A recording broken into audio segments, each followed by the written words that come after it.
Welcome to another Wichita Toy Train Club Lionel product review. I'm Zachariah. Behind the camera we have Chris, and today we're going to take another look at a American Flyer FlyerChief Berkshire. So today we're going to take a look at the nickel plate road 765 version of Lionel's FlyerChief Berkshire. So a little bit of history on the Berkshires and the 765. As most of you probably know, the 765 is well known for doing excursion specials and being an operating steam locomotive at the current time. The 765 is currently located at the Fort Wayne Railroad Historical Society in Fort Wayne, Indiana. It has been a running steam locomotive, started restoration probably about in 1974, and of course with regular overhaul maintenance throughout the years, has been a running steam locomotive for quite some time now. The Berkshires are a 284 wheel range steam locomotive with 4,500 horsepower, boiler pressure right at 245 pounds, and a maximum speed of 80 miles an hour. The Nickel Plate Road ordered 80 of these Berkshire type steam locomotives, and the Berkshires are an extension of the Mikados, whereas those were a 282 with the larger firebox and a little bit beefier build of the boiler. The Berkshires added on an extra axle on the trailing truck. A couple of features that Lionel has included with the FlyerChief Berkshires, this be across all models, of course, is of course FlyerChief, so that means it can be ran conventionally with Transformers track. It can also be ran with the included LionChief remote, so we have that here. Can also be ran with the universal remote, very orange color to it, and it's also Bluetooth equipped, so that means you can pull out your favorite mobile device. As long as you can download the Lionel app, you will be able to control this locomotive with that.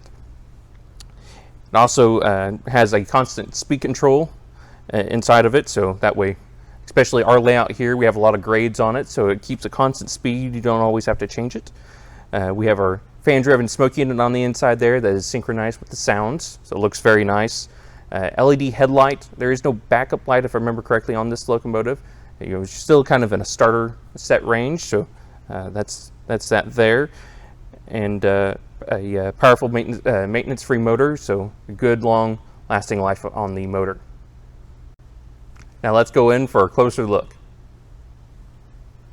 Now looking on the front of the Berkshire up here, down at the bottom we have our, everything's die-cast metal on this locomotive, so our boiler, tender, everything.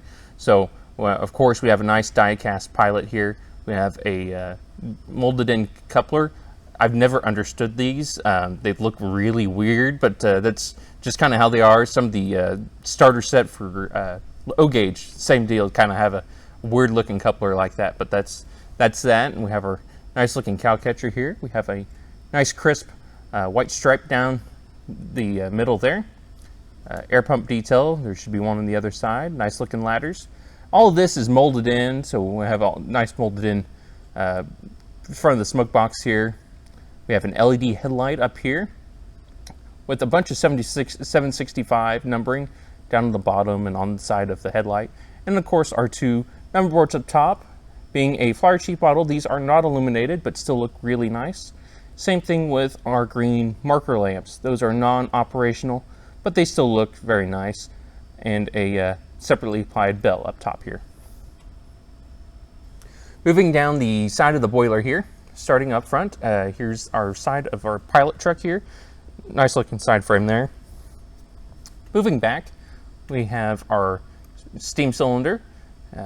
Again, all of this is molded in, but these are some really nice molded in details. Same thing as our other Berkshire we looked at a while ago.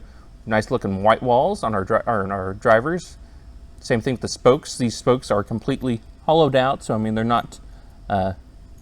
There's not any metal back behind there, which makes it look really nice.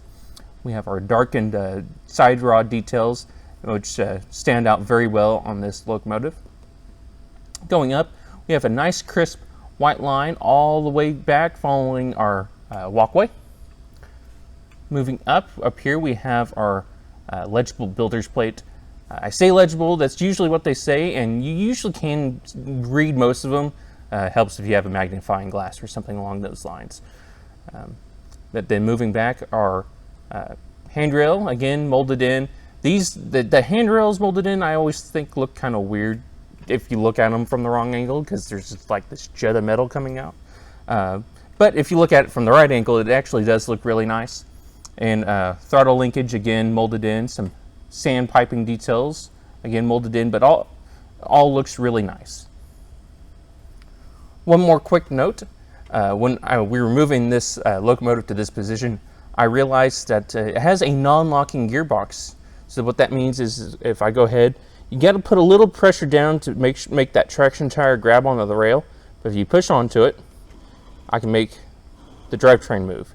And that was just something I didn't expect to find in this model. It's something you usually find in the higher end legacy stuff. And all your starter end stuff, you usually got to make sure you at least pick up that rear driver and move it around so you don't rub that along the rail. Just thought that was something kind of neat to point out. Back towards the cab here in the firebox area, we have a nice gray paint over here on our firebox with some more molded in piping. Looks real nice. Our trailing truck side frame detail, real nice look to it. Our cab, there are no windows or anything in the cab, but it still looks real nice. We have rivets all the way around, nice crisp 765, and a couple other numbers down here. Looks like an S2, and I'm too far away, I can't read out that other number. But again, real nice, and our nice crisp white line down here. Now move to the top of the locomotive here. Up front here we have our nice cast-in box up here. I believe that's part of the feed water pump system on the locomotive. Don't quote me on that. I won't guarantee that in any way, shape, or form. That's just the first thing that pops to my mind. Moving back, we have our funnel for our smokestack, and right below that is our fan-driven smoke unit. And as usual, to add smoke fluid, just pour it directly down the stack. And always remember to never overfill it. Then you get fluid on the inside, and bad things happen then. That's just about all I can say. Moving back, here's some molded in detail back here on the smoke box. Again, moving back, we can see our boiler jacketing ribs. Nice looking steam dome. Top of our sand dome. And earlier, I think you can still kind of see it, didn't mention it earlier, but you can see on the side of our sand dome is the hint of the full name of the nickel plate road, which is the New York Central and St. Louis Railway. Moving back is, again, we got more boiler jacketing ribs. Here's our little area for our pop-off valves that kind of sit in this little crevice back in here. Some couple other molded in details. I'm sure they have something they're supposed to represent, can't tell exactly what. And back here on top of the cab, we have all kinds of rivets on the top, molded in spots for where the cab vents are. Of course, they are molded in, so they are non-operational. And on the very back here, we have two little knobs. If I was to guess, that is part of the Polar Express tooling, and they just use the same Berkshire tooling for everything. That way you could stick figures on the back. I don't know if the S-scale Polar was like that. I know that's how the O-scale one is, so that's the only reason why I say that. Now looking to the inside of our cab here, as you can see, there's nothing too elaborate, but it's again all molded in. Still looks really nice. No light on the inside of the cab here, but again, still looks really nice if you ever take a look on the inside of the cab. And down below, you can see the engine connection for our LionChief Tether. Looking at the front of the tender here, right up front we can see the female end of the LionChief Tether, and this is giving power to the tender as well as, of course, our sound system and everything like that. So there are no electrical pickups on the tender. It all comes from the engine. Moving on, right down here, really hard to see, but there is a little bitty auger screw molded in detail back up in here. Up top here, our walkway is smooth, no safety tread or anything like that, but that's okay. Looks real nice. we have some rivets and some molded in doors on each side of our coal bunker here. Back up in here, we have kind of what looks like an overhead door type deal for our coal right here. Looks really nice. Again, all molded in. And then up top here, we have another legible plate, and it says coal not to be filled above collar. Whatever reason, that's just what it says. Okay, looking at the side of the tender here, we can see we have all kinds of rivets. So a couple rows across the top here, a couple rows down the bottom. We have a nice crisp nickel plate road right here. And up here we have a nice crisp hint at the full name of the nickel plate road, which would be our New York Central and St. Louis Railway. And on the bottom we can see we have two 6-wheel trucks. Those look really nice. It's all molded in detail on the side frames, but they still look all right. Hopefully that gives you a little bit better look at them. On the back of the tender here, we can see we have a grab iron for the ladder that kind of moves down from the top back down with all the rest of our ladder. That is all molded in, so still looks really nice. On the back here, down at the bottom, we have our electrocoupler, which can be fired from our LionChief remote or app. Can't use this in conventional mode though. Moving up, we have a nice crisp 765. Again, some more molded in details up here. We have a non-operational backup light and a couple of other numbers that are legible down here. I don't remember what they say though. Looking at the top of the tender here now, right up front here we have our coal load, and of course the shadow of my hand, I can't get rid of that. Coal load bank here. So this is all metal. This is part of the metal body of the tender. Looks like it's been painted the same black as the rest of the tender, so it kind of blends in, but still has some nice texture to it. Moving back, here's a little ladder here that lets you kind of get up to the coal load here. Moving back, the top of our water deck back here is completely smooth, nothing fancy back here. We have 3 water hatches, none opening though, so those are all molded in. Same thing with our handrails back here. Those are all molded in again. Again, from a different angle, still look kind of weird, but it still gives it a nice look sometimes. Now we got the locomotive flipped over here. Right up front we have our pilot truck, and so our pilot truck here has our single axle. Again, just like anything else, I would always recommend putting a little bit of oil on any of your moving parts. It just keeps the squeak down and makes the engine run a lot better, makes it happy. So put a little bit of oil where our axle goes through into that metal or plastic bushing. Same deal with on the bottom side here. We have a little electrical contact. Sometimes it's good to put a little bit of oil there if the oil is will let electricity flow through it. Sometimes those can squeak, not too often though. Moving back, we have our 8 drive wheels here. Again, with our running gear and our side rods. Really good idea to put a little bit of oil on any of the moving parts up here. And same thing with all of our drive axles. So right where that axle goes into or through our metal frame. And our back here is our back drive wheel here is the one with our traction tire on it. So we can take our screw out here, and that will allow us to remove and replace our traction tire. Moving back is our trailing truck, and the trailing truck, same story as with the pilot. So put a little bit of oil right where that axle goes into that plastic bushing, and same deal with the electrical contacts, if I can say that correctly. And that'll, if there's a little bit of squeak, that's a good place to try. Sometimes they squeak, most of the time they don't, but good place to try. Moving down, so on the bottom here we have 3 switches. We have 1 on the bottom, 2 on the top. On the bottom here we have our transformer remote, and what that will allow us to do is go in between all of our LionChief controls, so the remote, the app, etc., and flip it to just strictly transformer. So power to the track, forward, neutral, reverse, same type of stuff there, basic. Moving to the top here, we have our other 2 switches. Our far back one is chuff on off, so that is literally what it says. We turn that off, the chuff will go away. We'll still have our background sound, so that is not all sound, it's just the chuff sound. And then we have our smoke unit on-off switch, and that will, like it says, turn the smoke unit on and off. This will override any commands from the app. So if this is off, you will not be able to turn it on or off from the app. It will be strictly off. Moving on to the tender here, not a whole lot to talk about. We have our legal stuff that they got to put on the locomotive. So all your legal mumbo jumbos printed on here.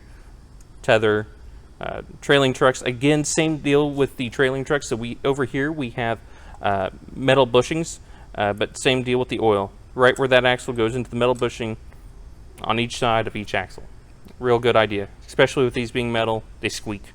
The other plastic ones, just good idea so they don't get worn out. And then right underneath, kind of hard to see, this truck we have our speaker for the sound system right here, and of course our electrocoupler. Okay, we got the locomotive back here on the track here with a train behind it. Let's go ahead and get it started up.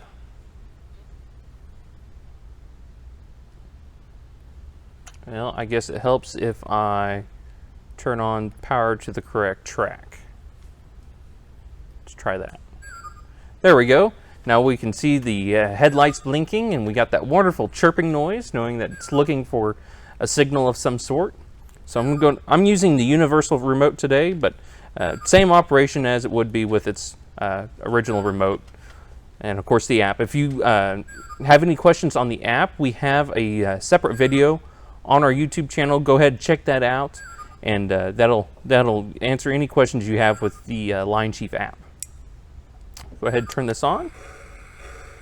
As soon as you connect, it powers up. We get our sounds. Make sure I got my volume up all the way real quick here, which I do. Listen to the whistle here real quick.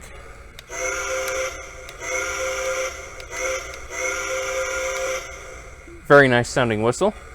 Here's the bell.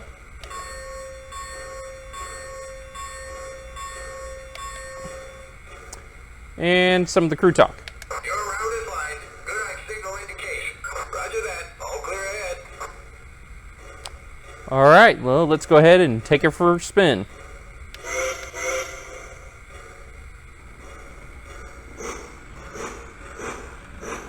Are we clear through the diamond? Clear through my limits.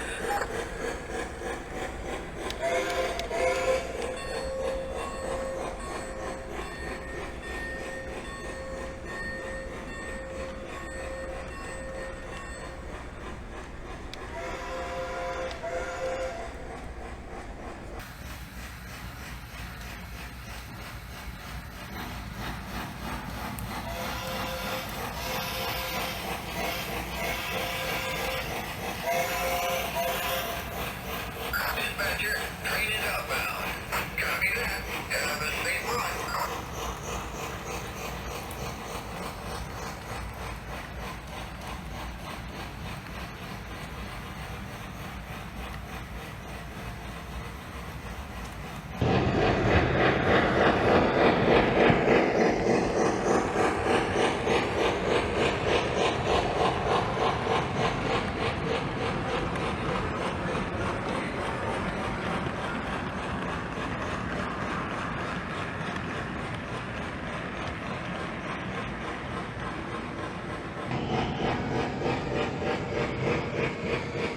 Are we still clear all the way?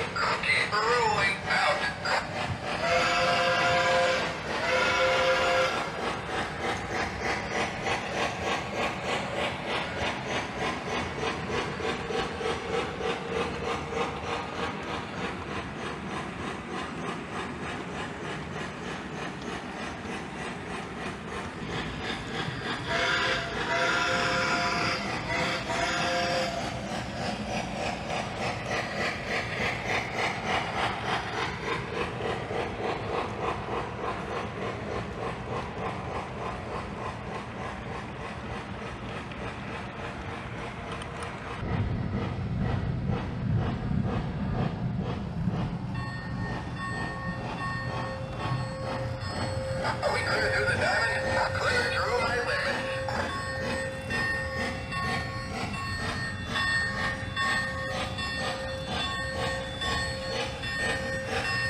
As you can see, we took the locomotive for spinning around the layout, and like you saw in the shots, we did go ahead and we had our Chris had out his 759, so we had that out for a couple shots. Thought those looked really cool.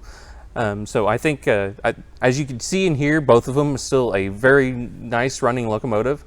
Smoke and sound is great. This one, our new one, didn't seem to smoke as well, but this one's been around a little bit longer, so it's been broken and everything. So that just might be the catch there. Chris, is there anything else to add? Not much, but my favorite part of this locomotive that Lionel has produced is that they're using Bluetooth technology, so it's easy to use your phone and walk around, as well as the universal remote makes it easy to control 2 trains at one time like we did today.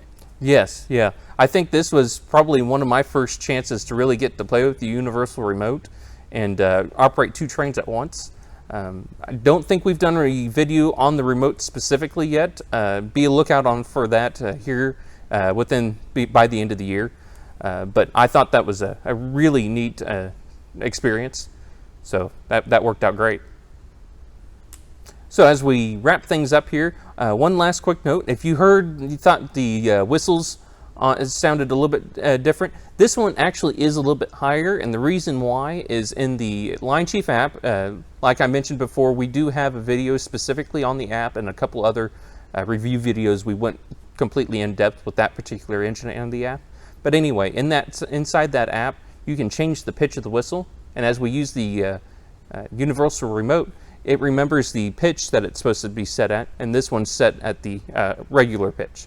So this one actually is set a little bit higher. The MSRP on these locomotives is right at $370.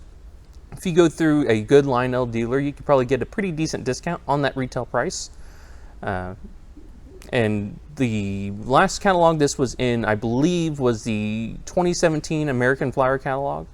That's what they said on the website, was just 2017, so I assume that was probably the last year for the separate American Flyer catalog. So I don't know if they're still producing these or if we're just running on Lionel and dealer stock. So if you see one, you probably should pick one up if you like the video. This concludes our review of the new Lionel American Flyer FlyerChief nickel plate road number 765 Berkshire. Be sure to subscribe to us if you haven't already here on YouTube, and be sure to hit that like button. There's also a little bell over there next to the subscribe, and be sure to hit that too. That way you get the most recent notifications of our product reviews and running train videos. And also, don't forget to check us out on Facebook for any open hours and notifications of train shows in the Wichita area. Thanks for watching.